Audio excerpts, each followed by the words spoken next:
누가복음 20장 20절입니다. 누가복음 20장 20절.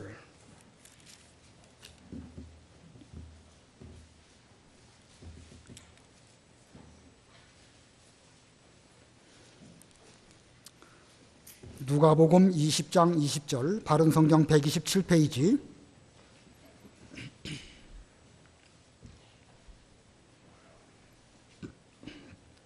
그러므로 그들이 예수님을 지켜보다가 스스로 의인인 것처럼 행세하는 정탐꾼들을 보내어 그분의 말씀을 책잡도록 하여 예수님을 총독의 권력과 권세에 넘기려고 하였다. 그들이 예수께 질문하여 말하였다. 선생님, 저희는 선생님께서 바르게 말씀하시고 가르치시며 또 외모를 취하지 않으시고 오직 하나님의 도를 참되게 가르치시는 줄 압니다. 저희가 가이사에게 세금을 바치는 것이 옳습니까? 옳지 않습니까? 예수께서 그들의 계략을 아시고 그들에게 말씀하셨다. 데나리온 하나를 내게 보여라. 그것에 누구의 초상과 글이 있느냐?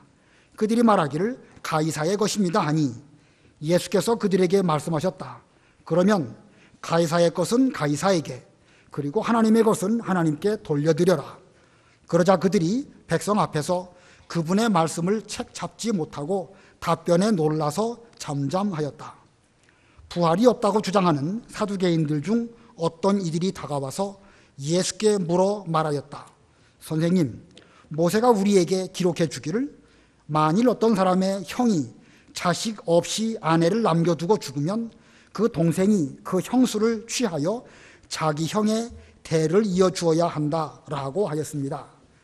7 형제가 있었는데 첫째가 아내를 취하였다가 자식 없이 죽고, 둘째와 또 셋째가 그 여자를 취하였고 7이 다 그와 같이 하였으나 모두 자식이 없이 죽었습니다.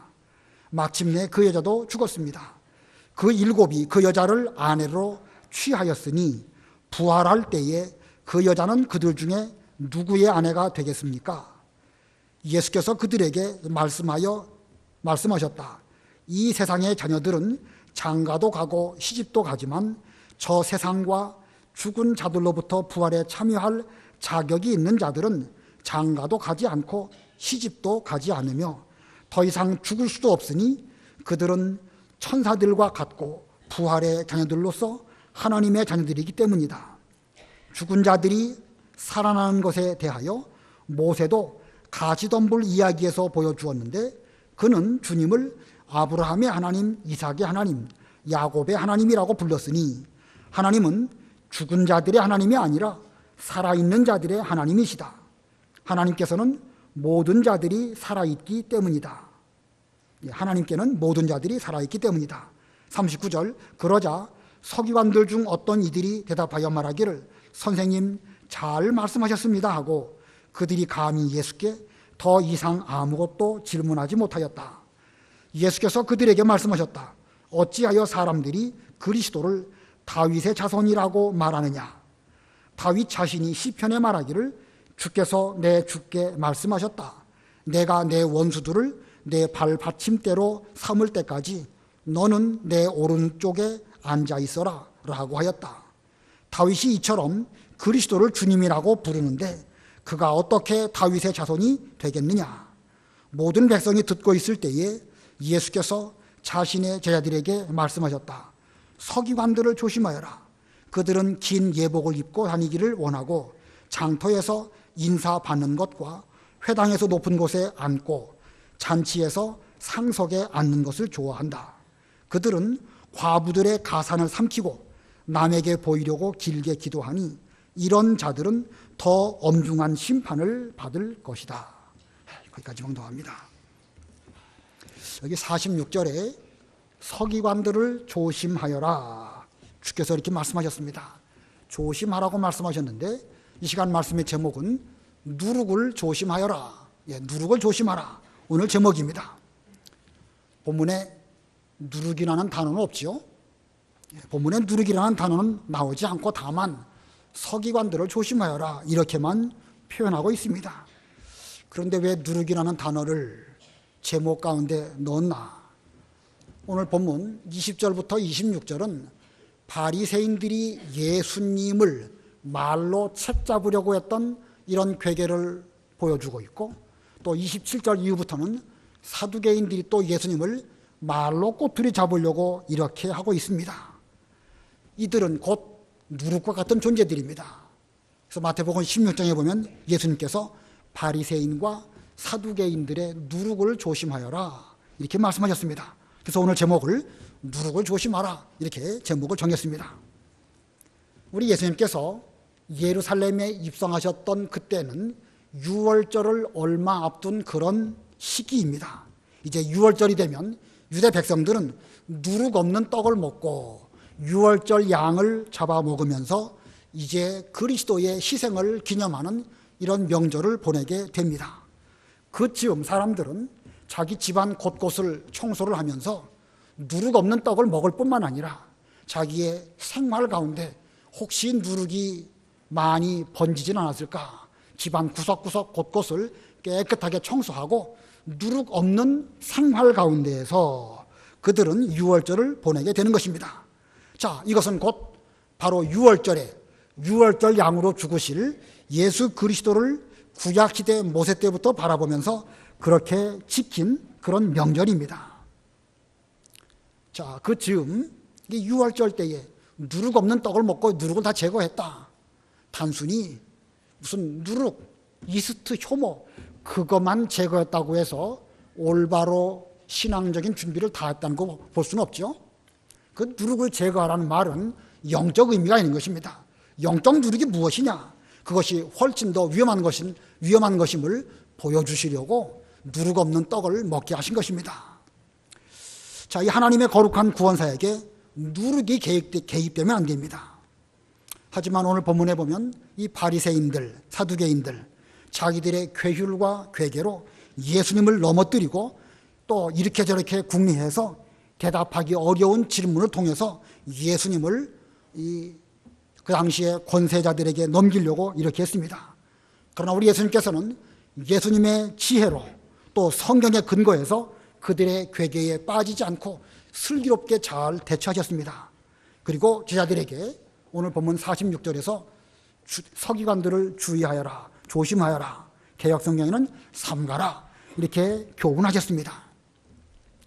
고린도전서 5장 보면 우리의 유월절 양이신 예수님께서는 순결하시고 진실한 희생을 당하신 것처럼 우리도 묵은 누룩 다 내어버리고 악독과 악의의 누룩을 다 버림으로 순결하고 진실한 그런 성도가 될 것을 말씀하셨습니다.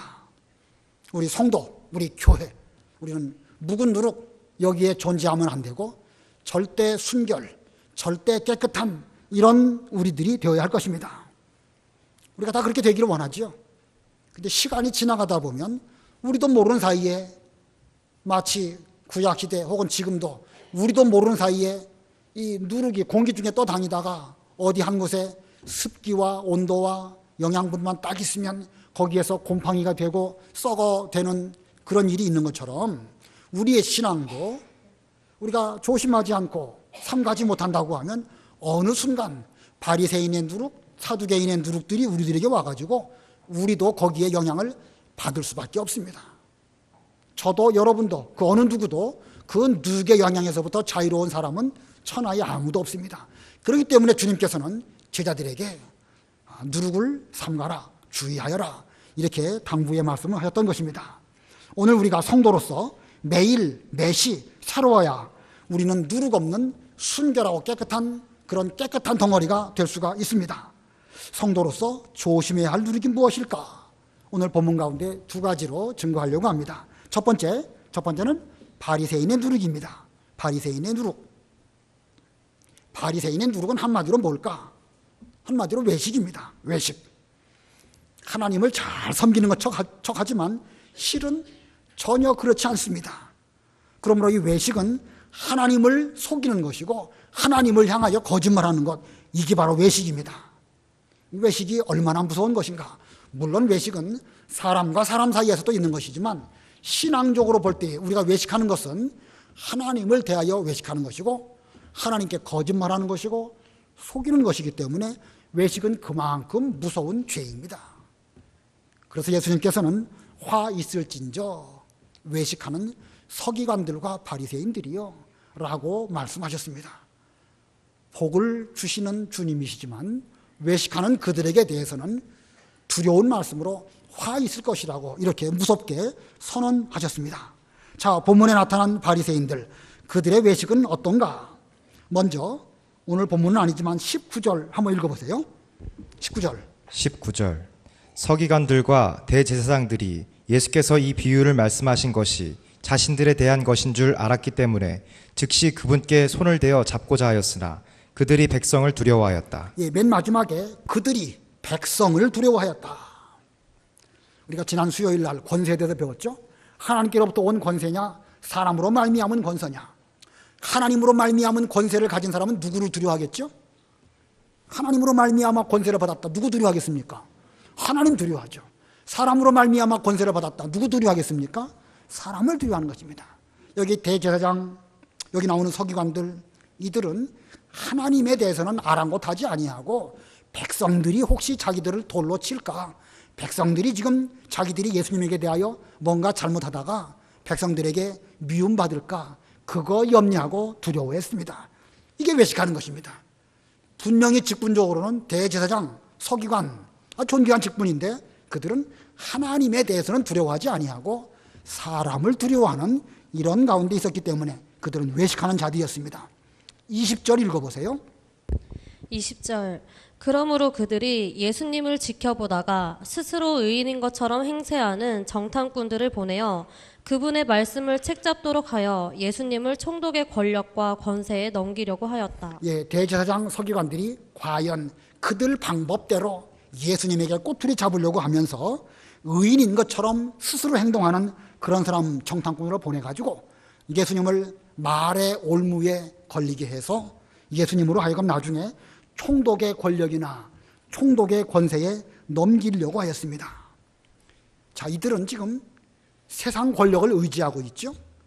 그 당시 최고의 종교 지도자들이지만 그들은 어떤 문제가 있으면 성경으로 돌아가고 성경의 원리가 무엇이냐, 하나님 아버지 앞에서 시시비비를 가려야 됨에도 불구하고 그들은 자기들 힘으로 안 되니까 총독의 권세를 이용해서 예수님을 어떻게 감옥에 갇히든지 죽이려고 하든지 이런 목적으로 스스로 의인인 척하는 외식하는 사람 정탐꾼 몇 사람을 예수님에게 보냈습니다. 자, 신앙으로 해결하지 않고 총독의 권력과 권세, 이것으로 무엇을 해결하려고 하는 것, 이게 아주 악한 것이고 이것이야말로 더럽고 추한 것입니다. 우리가 교회 내에서 여러 가지 문제들이 있을 수 있습니다. 모든 문제는 성경으로 돌아가고 신앙적으로 혹은 교회나 혹은 총회나 여러 가지 질서 안에서 이런 것들을 찾아야 그게 올바른 것입니다.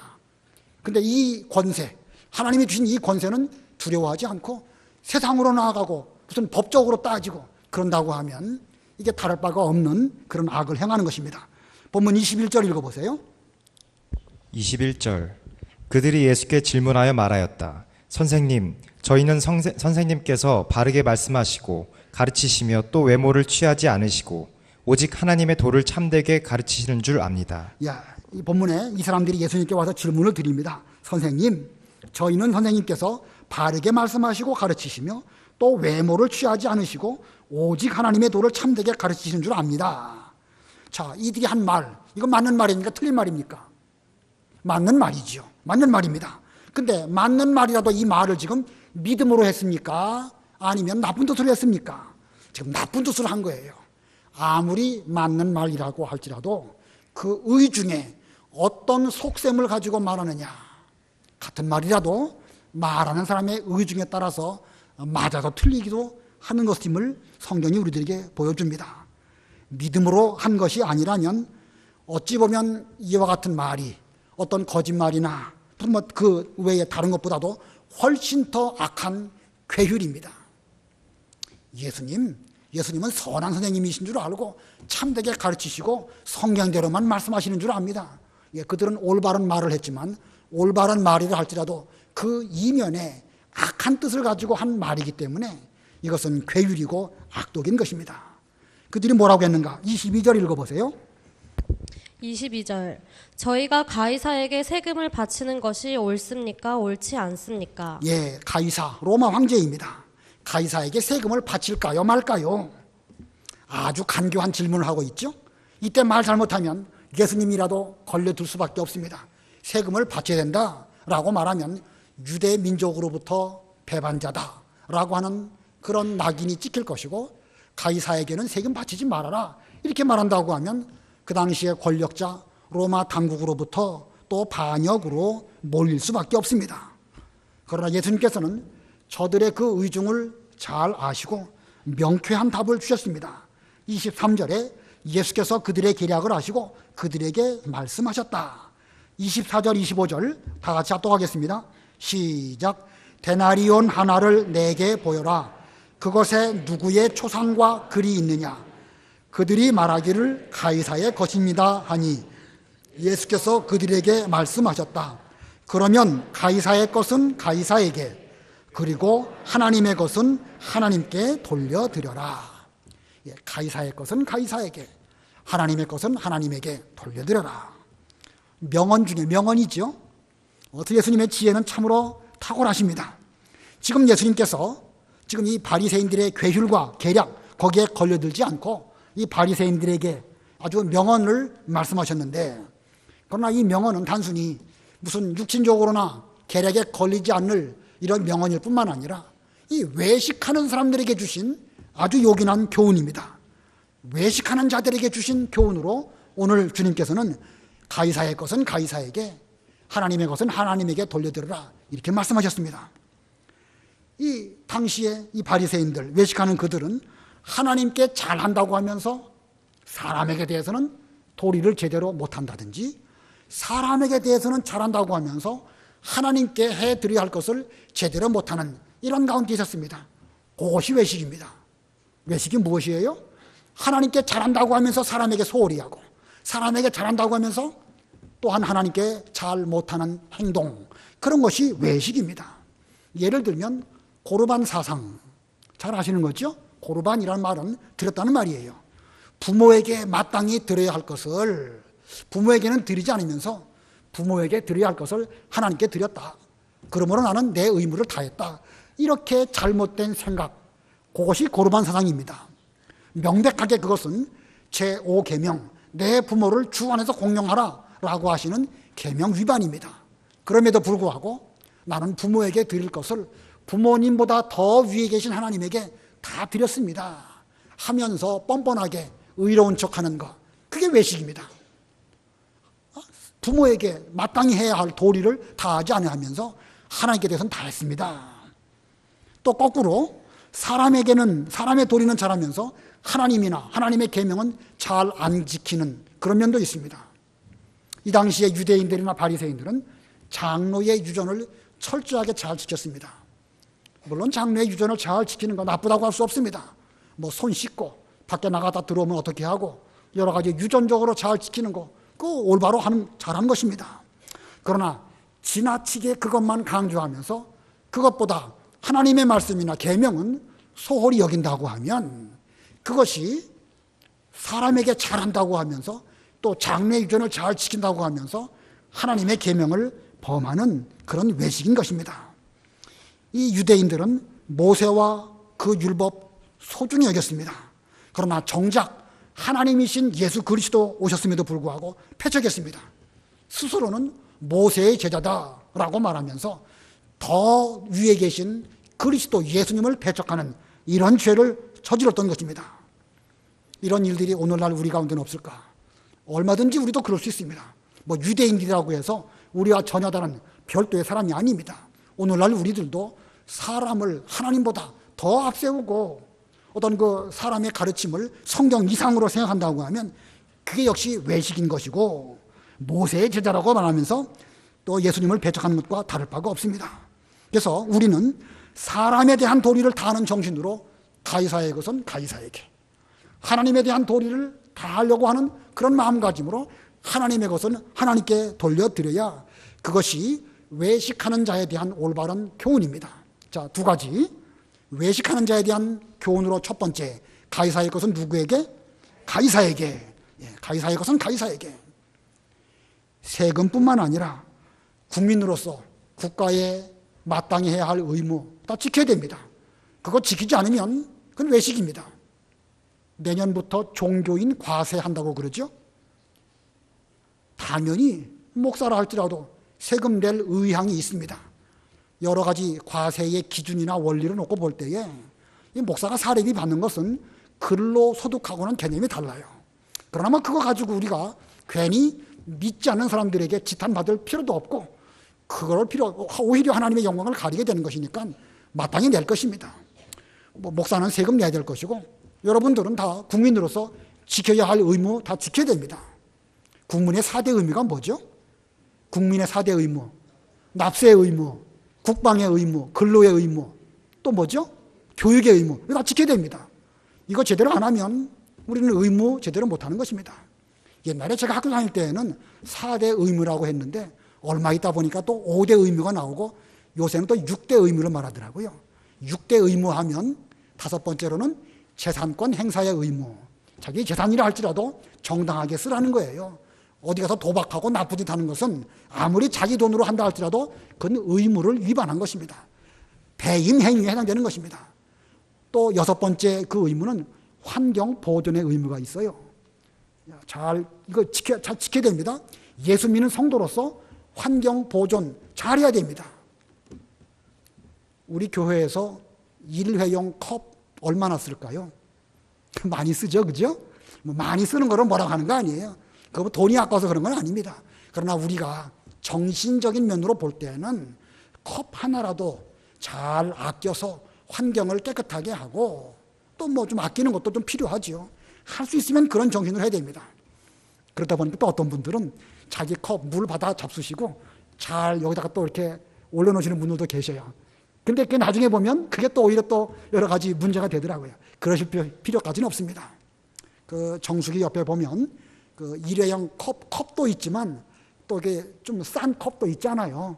아무튼 정신적으로 올바로 환경을 잘 보존해서 우리 후대들에게 오염되지 않은 그런 그 환경을 물려줄 정신, 그게 우리의 의무라는 것입니다. 우리 예수 믿는 사람이라고 한다면 가이사의 것은 가이사에게 드리는 이런 마음가짐으로 국가에 대한 모든 의무 잘 지켜야 됩니다. 범법 행위하면 안 됩니다. 무단횡단 하시지 말고 여러 가지 지킬 거 잘 지켜야 됩니다. 물론 그거 못 지켰다고 해서 신앙적인 죄처럼 여길 건 아니에요.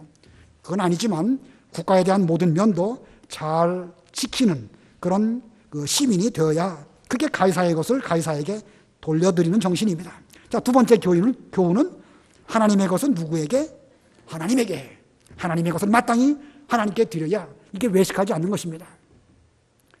우리들에게 있어서 하나님의 것이라고 특별히 지칭해서 말할 것들이 무엇일까?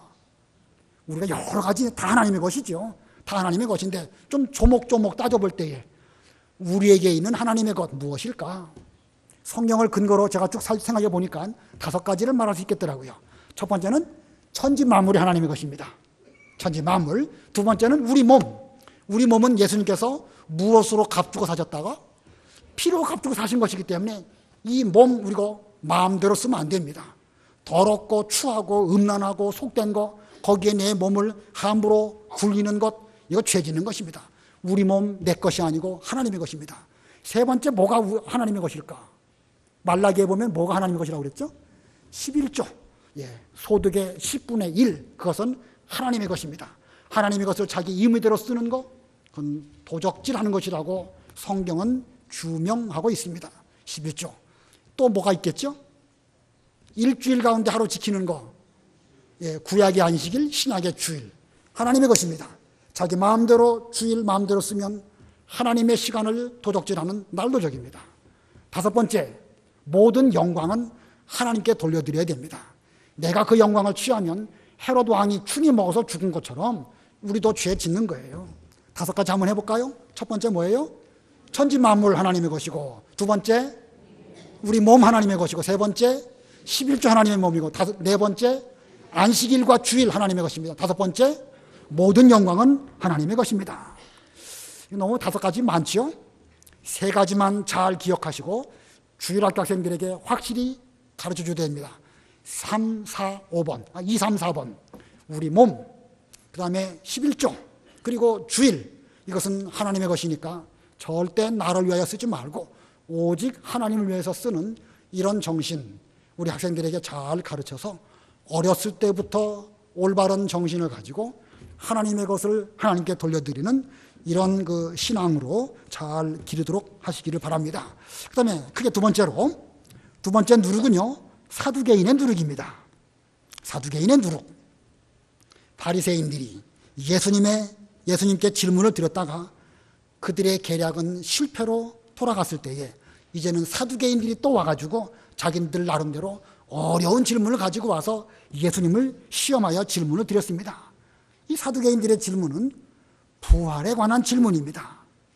이 사두개인들은 부활도 믿지 않고 천국도 믿지 않고 또 천사도 믿지 않는 이런 자들로서 오늘날로 말하면 자유주의자들, 오늘날로 말하면 신신학자들에 해당되는 사람들입니다. 자, 그들의 질문이 무엇일까? 모세의 율법에 의하면 형이 결혼하여 가정생활을 하는 도중에 자녀를 낳지 못하고 형이 먼저 죽으면 형이 죽은 이후에 그 동생이 형의 아내, 즉 동생에게는 형수지요. 형수를 취하여 아내로 삼고 그 여인으로 하여금 후손을 보게 하는 그런 풍습이 있었습니다. 오늘날 우리의 풍습하고는 좀 동떨어진 그런 것이지만 율법에 그런 풍습이 있습니다. 그래서 그것을 형사취수라고 합니다. 형이 죽었을 때에 취수, 형수를 취한다. 유대인들의 혹은 고대 근동의 그런 그 풍습입니다. 그런데 이 사두개인들이 예수님에게 질문을 합니다. 7 형제가 있었는데 제일 맏아들이 결혼을 하여 아내를 두었지만 아들을 낳지 못하고 그 맏아들 형이 먼저 죽었습니다. 그래서 그 다음 동생이 그 형수를 취하고 부인으로 삼았지만 둘째도 역시 아들을 낳지 못하고 둘째도 죽었고 셋째도 그러고 그렇게 쭉 하다가 마지막 7째까지 다 죽었고 그리고 마지막에 그 여인도 죽었습니다. 나중에 부활할 때에 그 여인은 누구의 아내가 되겠습니까? 이것이 사두개인들의 질문입니다. 자, 누구의 아내가 되겠죠? 예, 그거 대답하기가 어렵죠, 그죠? 예, 이 인간의 규례를 이 신령한 뜻으로 해석하려고 하지, 이 하나님의 규례, 예, 구약시대 하나님의 규례를 신령한 뜻으로 해석하려고 하지 아니하고 인간의 지혜로 요게 어떻게 될까라고 따져서 물었던 이 사두개인들의 아주 그 괴율, 괴계 이런 질문을 그 예수님에게 드렸던 것입니다. 자, 그들은 이 구약시대의 그 정신은 신앙적인 전통을 잘 유지하는 것이 중요하기 때문에 구약시대에 그렇게 한 것이지 뭐 거기에 무슨 부활 이후의 것들을 염두에 두고 그렇게 하신 것이 아닙니다. 근데 그들은 신령한 도리는 내팽개치고 인간의 관점으로 부활 이후에 그 여인은 누구의 아내가 될 것이냐 거기에만 관심을 가지면서 부활 자체를 부정하기 위해서 이와 같은 악독한 질문을 예수님에게 드렸던 것입니다. 자, 이 부활이 없다고 말하는 그들에게 대해서 예수님께서 교훈하셨습니다. 오늘 본문 가운데 3가지 소지로 부활이 없다고 하는 자들에게 주신 교훈입니다. 3가지 소지. 그 중에 첫 번째, 부활한 자는 하늘의 천사와 같다. 예, 부활한 자는 하늘의 천사와 같다. 본문 34절로 36절 읽어보세요.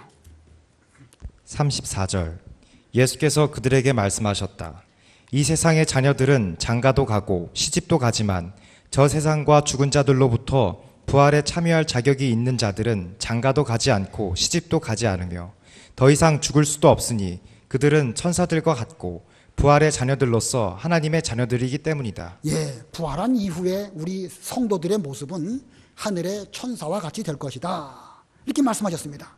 그런 면으로 보면 현세와 내세, 지금 우리가 살아가고 있는 이 지금 시대하고 이제 부활체를 입었을 때하고는 전혀 세계 자체가 달라지는 거예요. 세계, 어려운 말로 하면 차원이 달라지는 것입니다. 지금 우리의 이 차원하고 그때의 부활체를 입고 살아갈 그 세계하고는 차원이 달라요. 그때는 예수님께서 부활하신 이후에 잡숫기도 하시고 잡숫지 않는 경우도 있고 또 문을 다 닫아 걸었음에도 불구하고 오시기도 하시고 가시기도 하셨습니다. 수학적인 개념으로 말하면 4차원, 5차원이라고 말할 수 있겠는데 그런 개념 떠나서 이 영적인 면으로 볼 때에 부활체가 살아가는 그 시대는 지금과 전혀 다릅니다. 그러므로 지금의 관점으로 부활 이후에 어떻게 될까 너무 지나치게 생각을 해갖고 지금의 여러 가지 일들을 그때 연관 지어가지고 이렇게 물어보는 것은 이건 옳지 못한 것입니다. 그때는 우리는 변화된 신령한 몸으로 사는 것이고 죽음 없이 살되 이 몸은 변화된 신령한 몸이고 영혼은 또 죽지 않고 내내 우리는 보존하다가 영원토록 천사와 같이 사는 것입니다. 그러므로 우리는 부활체에 대해서 성경 안에서만 생각을 하고 성경 이상으로 자꾸 따져 묻고 하는 것은 바람직하지 못합니다. 성경 안에서만 생각을 하시고 그때 가면 지금은 우리가 성경을 통하여 뿌옇게 거울을 보는 듯 옛날 거울은 뿌연 거울이었죠. 그렇게 보이지만 그때 가면 확실하게 알게 될 것입니다. 자, 그래서 부활한 자는 하늘의 천사와 같다. 이렇게 첫 번째로 주께서 부활에 대해서 교훈해 주셨습니다. 두 번째 교훈, 부활이 없다고 하는 자들에 대한 두 번째 교훈은요, 하나님은 산자의 하나님이시다. 이 하나님은 죽은 자의 하나님이 아니시고 산자의 하나님이시다. 본문 37절, 38절 우리 다 같이 합독하겠습니다. 37, 38 시작. 죽은 자들이 살아나는 것에 대하여 모세도 가시덤불 이야기에서 보여주었는데 그는 주님을 아브라함의 하나님, 이삭의 하나님, 야곱의 하나님이라고 불렀으니 하나님은 죽은 자들의 하나님이 아니라 살아있는 자들의 하나님이시다. 하나님께는 모든 자들이 살아있기 때문이다. 믿음의 조상 아브라함, 그리고 이삭, 야곱, 그들은 족장들이었습니다. 그들이 하나님을 잘 섬기다가 그들은 다 각각 죽었고 아브라함, 이삭, 야곱 그들은 막벨라 굴에 장사 지냈습니다. 그때로부터 500~600년 지나서 모세 때가 되었는데 모세가 미디안 광야에서 양을 치다가 가시덤불 가운데 나타나신 하나님의 음성을 들었습니다. 하나님께서 모세에게 말씀하시기를 나는 아브라함의 하나님, 이삭의 하나님, 야곱의 하나님이라 이렇게 말씀하십니다. 이미 아브라함, 이삭, 야곱은 죽어가지고 그 육체는 막벨라 굴에 장사되었는데 하나님의 말씀 가운데서는 나는 아브라함의 하나님이고 이삭의 하나님이고 야곱의 하나님이다. 그들이 죽은 것이 아니라 살아있는 것으로 주께서는 말씀하셨습니다. 모세가 제가 애굽에 내려가가지고 이스라엘 백성들에게 나는 하나님이 나를 보내주셨다 이렇게 말할 때에 저들이 누가 너를 보내느냐라고 말할 때 제가 뭐라고 답을 할까요? 그랬더니 하나님께서 나는 아브라함의 하나님, 이삭의 하나님, 야곱의 하나님이다. 나는 스스로 있는 자다. 나는 나이다. 이렇게 말씀해 주셨습니다. 자, 이것이 하나님의 그 부활에 관한 말씀입니다. 하나님 말씀 속에는 우리가 여기서 무엇을 발견하게 되는가? 아브라함과 이삭과 야곱을 죽은 자로 여기지 아니하시고 여전히 살아있는 자로 여기신다는 것입니다. 그러므로 오늘날 우리도 하나님을 대할 때에 하나님을 아브라함의 하나님, 이삭의 하나님, 야곱의 하나님으로 확실히 믿어야 제대로 된 그 부활신앙을 갖고 있는 사람입니다. 우리가 살다 보면 지금도 우리가 살아서 이렇게 하나님을 부르지만 죽어도 우리는 죽는 것이 아닙니다. 죽는 그 순간 우리는 영혼은 천국에 가서 계속해서 살다가 예수님 재림하실 때에 이제 신령한 몸으로 육체가 부활하게 되어서 온전한 몸으로 주님과 같이 되어지는 것입니다. 자, 주께서는 지금 이 순간 우리와도 함께 하시지만 죽는 그 순간도 우리를 떠나지 아니하시고 죄와 사망 가운데에서 우리를 구원해 주시는 그런 하나님이십니다. 우리 하나님은 죽은 자의 하나님이 아니시고 산 자의 하나님이신 것 같이 믿음 안에서 택한 우리들의 또 그 하나님이십니다. 우리는 육신은 죽어도 영혼은 영원히 죽지 않고 사는 자들입니다. 세 번째 소지, 이 부활이 없다고 하는 자들에 대한 세 번째 소지로 주께서 무엇을 말씀하셨는가? 그리스도는 모든 성도의 주님이심을 말씀하였습니다. 그리스도는 모든 성도의 주님이시다. 여기서 말하는 모든 성도, 옛날 성도들이나 지금 우리들이나 앞으로 올 성도들이나 모든 성도들의 그리스도 주님이시라는 말씀입니다. 이 바리새인들과 이 사두개인들의 질문을 대답하신 예수님께서 이제는 그들에게 질문하십니다. 성경에 그리스도를 가르쳐서 이 다윗의 자손이라고 분명히 말씀하고 있는데, 다윗은 자기 뒤에 오실 그리스도를 두고 주님이시라고 말했다. 이게 말이 되느냐? 분명 그리스도는 다윗의 후손이면 다윗 이 땅에서는 자기 먼 후손이니까 주님이라고 말할 필요가 없이 뭐 아무개라고 한다든지 인간적인 호칭을 사용하여야 인간적으로 맞을 터인데, 다윗은 그리스도를 두고 주님이라고 했다. 이게 무슨 뜻이냐 하고 주께서 물으셨습니다. 본문 41절로 44절 읽어보세요. 41절. 예수께서 그들에게 말씀하셨다. 어찌하여 사람들이 그리스도를 다윗의 자손이라고 말하느냐? 다윗 자신이 시편에서 말하기를 주께서 내 주께 말씀하셨다. 내가 내 원수들을 내 발 받침대로 삼을 때까지 너는 내 오른쪽에 앉아 있어라 라고 하였다. 다윗이 이처럼 그리스도를 주님이라고 부르는데 그가 어떻게 다윗의 자손이 되겠느냐? 예, 다윗이 기록한 시편에 보면 앞으로 오실 그리스도에 대해서 예언적으로 찬송을 하셨습니다. 그리고 그 내용에 보면 주께서 내 주께 이르시기를 내가 내 원수들을 내 발 받침대로 삼을 때까지 너는 내 오른쪽에 앉아 있어라. 이렇게 다윗이 예언했습니다. 주께서 내 주께 이르시기를. 처음에 나오는 주님은 누구를 지칭하는 주님이죠? 여호와 하나님 아버지. 하나님 아버지께서 그리스도 주님께 말씀하시기를 내가 이 모든 원수들을 다 그리스도의 받침대 아래 굴복할 때까지 예수 그리스도께서는 하나님 보좌 우편에 앉아 있어라. 이렇게 예언했다라고 이 다윗이 시편에 기록하면서 주께서 내 주께 이르시기를 이라는 표현을 썼습니다. 그 말씀의 뜻은 하나님 아버지께서 성자 그리스도께 말씀하시기를, 그런 뜻이에요. 잘 이해되시죠? 자, 이렇게 분명 그리스도는 다윗의 자손이신데 왜 다윗은 그 자손에게 대해서 주라고 하는 표현을 썼겠느냐 하고 물으셨습니다. 신령한 세계에 대해서 지식이 없고 믿지 않는 그들은 예수님의 질문에 대해서 한마디 답변도 못했습니다. 성경을 믿음의 관점으로 본다고 하면 우리는 쉽게 이해가 되죠? 여러분들은 지금 이 질문이 별로 어렵지 않지 않습니까? 근데 그들은 성경을 믿지 않으니까, 믿음 없는 눈으로 성경을 보니까 그들은 그 말이 도대체 무엇인지 예수님의 그 질문에 대해서 대답을 하지 못했다는 것입니다.